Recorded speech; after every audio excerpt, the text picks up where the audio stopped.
Zatvori oči. Udahni mir. Zadrži ga u sebi. Izdahni sve strahove. Još jednom.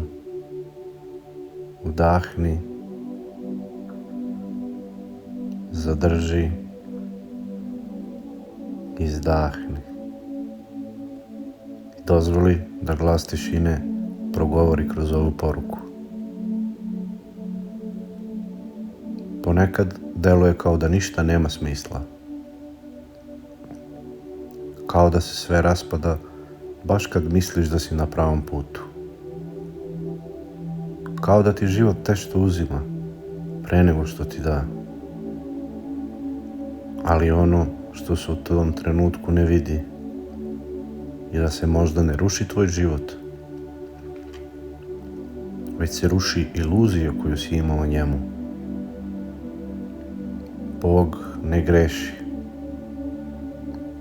I sve što ti se dešava nije kazna, već priprema za nešto što je veće, dublje, iskrenije od svega što si do sad poznavao. Ponekad se molitve ne uslišaju odmah, jer ono što tražiš nije spremno. A ponekad ti nisi spreman za ono što tražiš. I zato Bog ne kaže ne. Kaže još ne. Postoji plan.